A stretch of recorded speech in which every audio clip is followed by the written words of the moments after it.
பார்வதி முத்துக்குமார் தட்டை செஞ்சு காமிக்க போறேன். அதுக்கு தேவையான பொருட்களை இப்ப பாக்குறீங்க.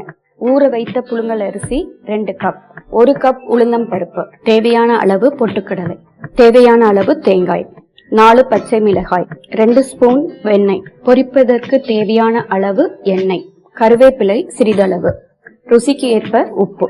இப்போது எப்படி பண்ணலாங்கிறத நம்ம பார்க்க போறோம். இப்போ உளுந்த பருப்பை நம்ம வறுக்க போறோம்.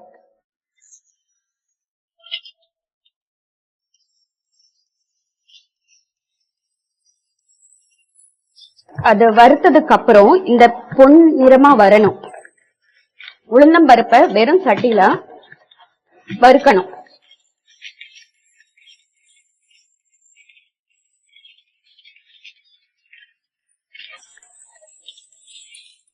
இந்த அளவுக்கு பொன்னிறமா வந்த உடனே அடுப்பை ஆஃப் பண்ணிடலாம். அதுக்கப்புறம் அதை மிக்சியில வைத்து பொடி பண்ணி வைக்கவும். ஊற வைத்த புழுங்கல் அரிசி, தேங்காய், மிளகாய் நைஸாக கிரைண்டரில் அரைத்துக் கொள்ளவும். அரைத்தை பதம் இந்த அளவுக்கு வர வேண்டும். அரைத்த மாவில் உளுந்தம் மாவை போட்டு பிசைந்து கொள்ளவும். உளுந்தம் மாவு, கருவேப்பிலை, பொட்டுக்கடலை, தேவையான அளவு உப்பு, சிறிதளவு காயம் போட்டு பிசைந்து கொள்ளவும். பிசைந்த பதம் இந்த கையில் ஒட்டாத அளவு இந்த அளவிற்கு வர வேண்டும். மாவை எண்ணெய் தொட்டு உருட்டிக்கணும். உருட்டின உருண்டையை இந்த மாதிரி தட்ட வேண்டும்.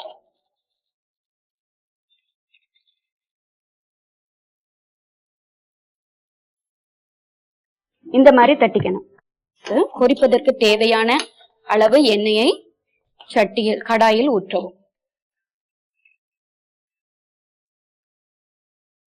எண்ணெய் காய்ந்த பிறகு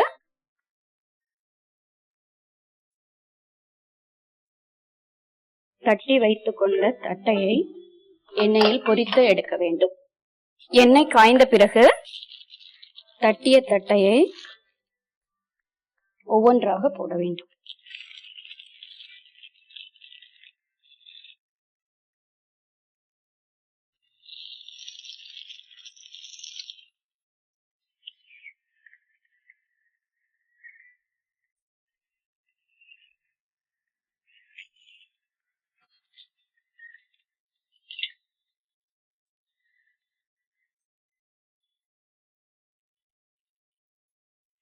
இட்லி மாவு அரைச்சிருப்பீங்களா, அது அந்த அளவு தான் அரைக்க வேண்டியது. அதுக்கு 4:1 வைத்து நீங்க மாவு அரைச்சி இட்லி வைப்பீங்க. அதே மாதிரி தட்டைக்கும் அந்த ஞாபகம் வைத்து நீங்க தட்டை செஞ்சுக்கலாம்.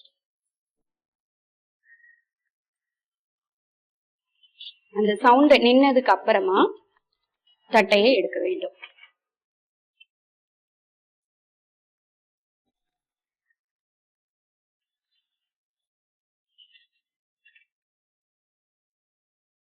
ஒரு ருசியான தட்டை